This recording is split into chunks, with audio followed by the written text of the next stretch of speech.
Okay, so um, I think to make sense of all my father's stuff that's going on lately, that it might be useful to sort of tell the story. So I'm going to try to summarize my early childhood story, and I'm going to try to do this in less than 10 minutes. I'm even actually going to try to do it in like less than 5 minutes. I have a little piece of grape skin stuck in my teeth, so please excuse me. Okay, so I was born in the beginning of the 70s, which was an interesting time culturally in North America and across Europe, and possibly Australia as well, and parts of the world that I haven't mentioned. And the reason it was an interesting time, it was because the baby boomers were in their youth rebellion phase of life, where they were trying to define an adulthood for themselves based on their own values that was somehow different from their parents, or yeah, that they could be, mark their own life in their own way and not do what their parents had done. And of course, their parents had all survived wars and the Depression, the Great Depression. And so the two generations were extremely different. And that brought us to the 70s, where parents were trying to do something different, because young parents who were part of that movement, that hippie movement, they wanted to raise their children differently. They wanted to do it their own way. And I was the experiment. Now, I was very lucky because my mother was a feminist, and she was intellectual, and she was spiritual, and she has a beautiful open heart, and she's very emotive and empathetic and compassionate person. And when she had me, she realized that it wasn't a burden, that it was actually a gift, and that it would transform her life, and that she welcomed that transformation. And she never saw me as a trap. Although in many ways, having a child young and outside of her home country did trap her. But she raised me with love, is what I'm trying to say, and attention and enrichment. And I very much grew up around other adults, young adults, because she was the first in her group to have children. And so I had the experience of growing up around other artists and intellectuals who were finding themselves, and who were creative and were able to be creative around a young child. So I had artists painting around me, learning to do portraiture and teaching me by example. I had musicians coming to jam, and I listened to live music to fall asleep every night for my entire early childhood. It was really a unique experience, and it fed me. It fed me spiritually, and it fed me creatively and intellectually, and it was really wonderful. But of course, nothing is all good or all bad. And my father, he was caught up in that movement, but he had issues. He had more issues than I can get into here. And he always did. And he ended up going to jail for drug trafficking.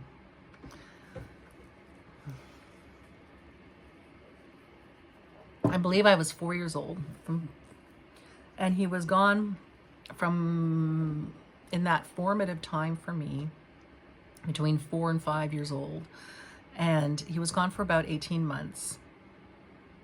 And at the same time, towards the end of his time in jail, there was a house fire. We didn't live in a house. We lived in an apartment, a loft apartment above a restaurant. And the restaurant had a fire, and there was smoke damage in our apartment. And luckily, we weren't there at the time that it was happening. But we did arrive back to fire trucks in front of the building and not being allowed in, and we were homeless. My mother and I were homeless for a few months. We were bouncing around from friends to friends to friends. And it was okay. It was okay because she always had a place for us. She always organized a place for us to be. And I think that we did stay with my grandmother for a little while there too. But she somehow managed, without us ever being on the street. And but it was still a trauma for me to lose all my toys, to lose my place, and to suddenly have no resting place that was consistent. You know, like moving every month or every couple weeks. It was really a problem. It caused me instability and insecurity, and I knew it was because of the fire. And at some point we were allowed to go in and collect a few things, and I witnessed, like I saw some, because my bedroom had been over the kitchen, it received a lot of heat, and some of my toys had melted, and kind of like I remember a Donald Duck toy that melted. Oh, look at this, it's 7 minutes already. All right, I'm almost at the end. So I had that trauma. And then my father came out of prison, and my parents tried to make a go of it again. And that only lasted about a year. And I started school in that time. And at school, I was abused. And then I was bullied for years afterwards because of the abuse.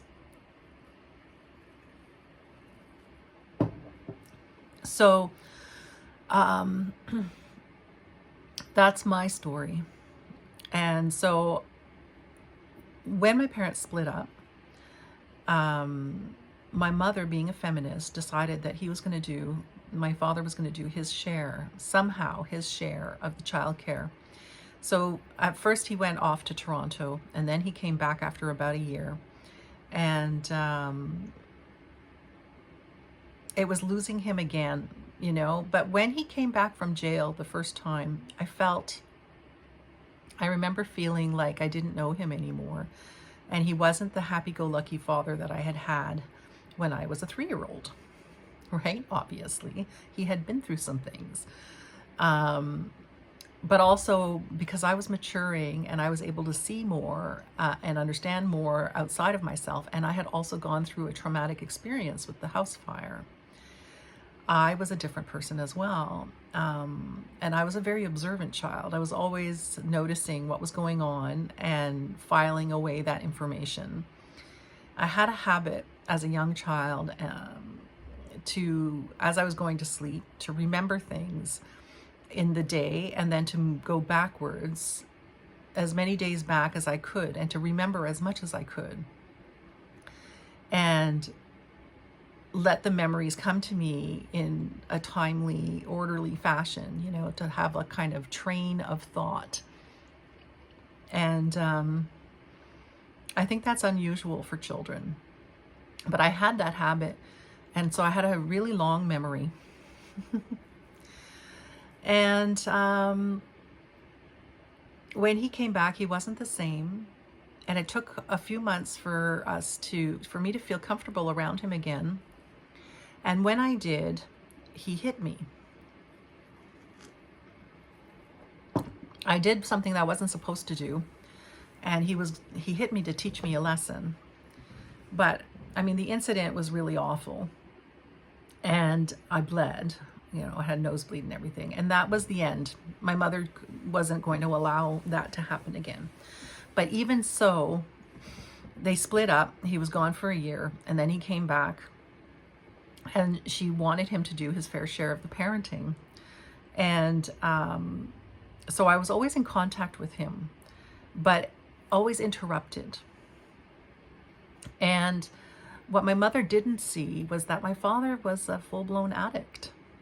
I mean, he had been a speed freak, they called them, in hippie days.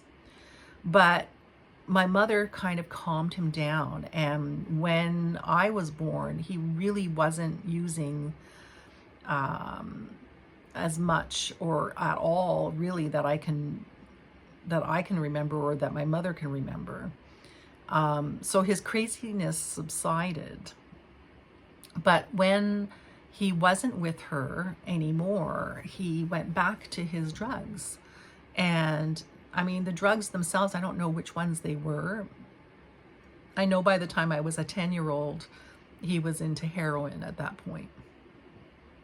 And my mom was unaware, and I was aware that if I told, that I wouldn't see him again. So I didn't tell, because I loved my dad. So that's the relationship that grew between us. I was his protector. In order to have a relationship with him, I had to present him to the world as a different person than he really was. And the entire relationship was revolved around my father's identity. It had nothing to do with me. And that's okay now, although I have to deal with the fallout of that. It took me a long time to balance being compassionate with being strong and having boundaries.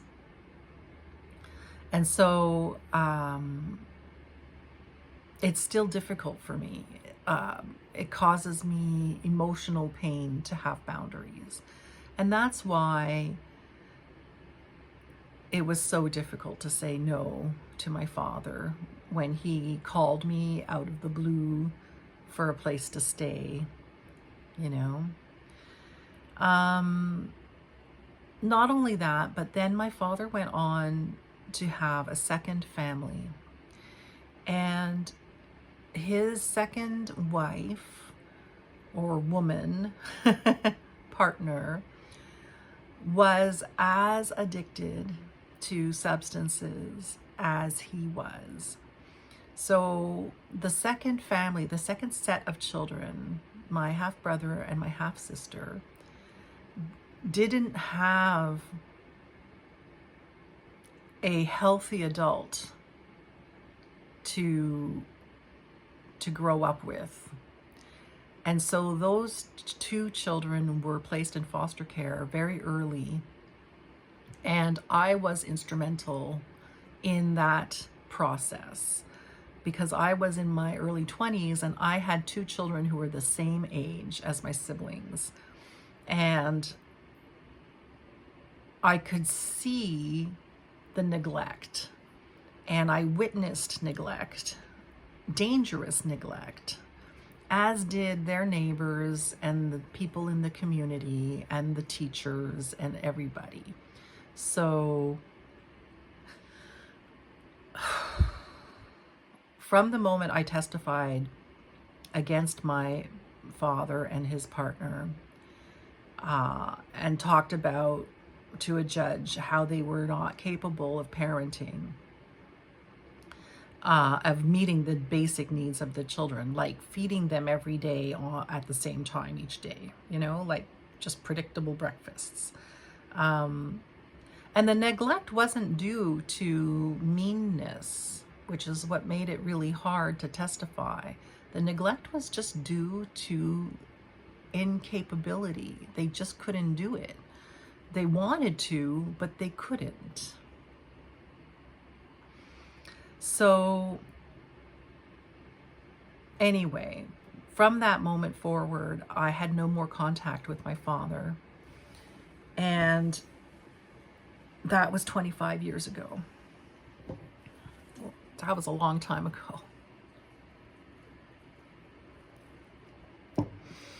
And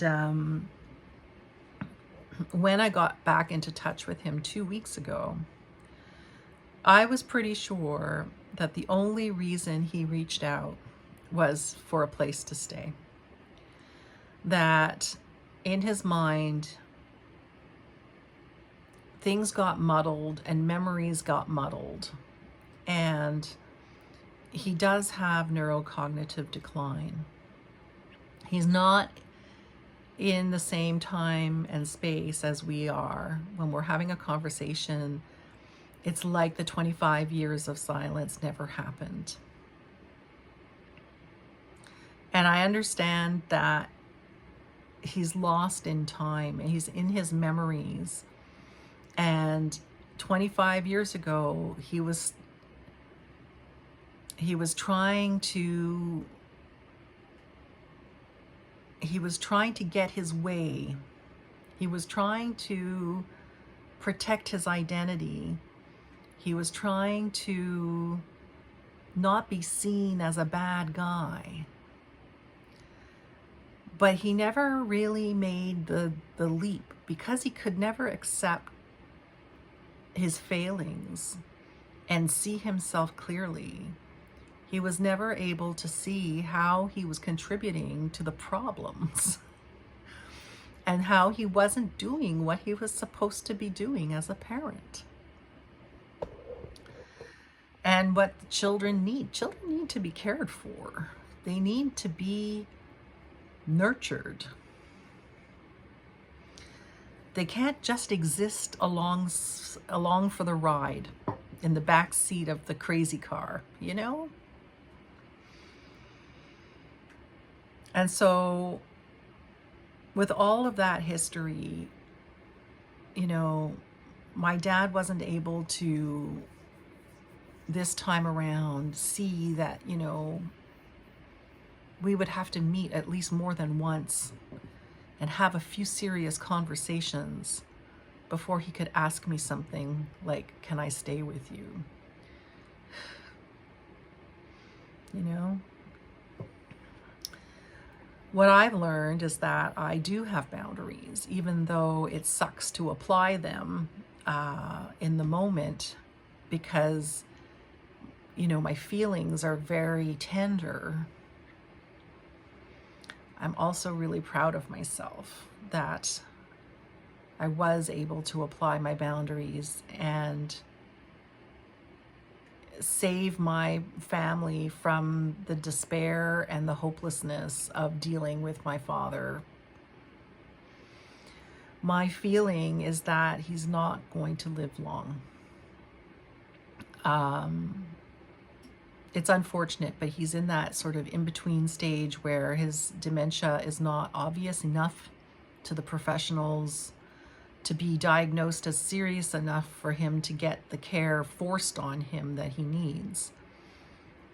And so the social worker at the shelter tried to force the situation, but instead my dad just blew up and left.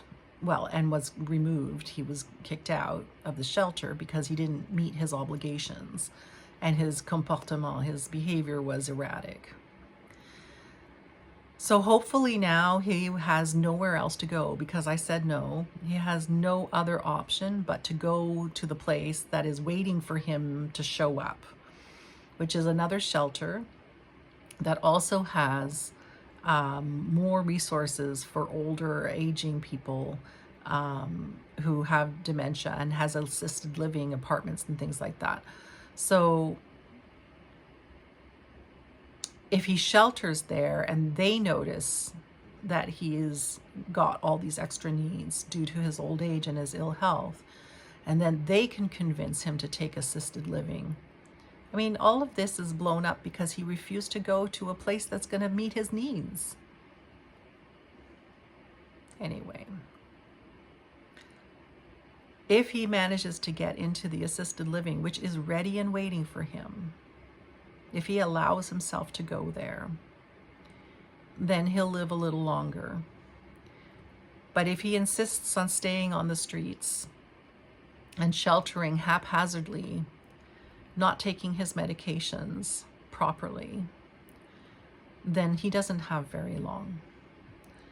And I'm glad that I met with him and I got to remember that the fantasy in my mind is not the real man. That is just an appearance. It's a wish. It was the man that he might have been when I was 3. It's a 3-year-old's dream. And it's not the reality. And I still have compassion for him. But I don't have to let him in. All right. So that was this morning's thoughts, and that's the story, and that's the history. And I hope it's helpful. And yeah. Love you all. Bye now.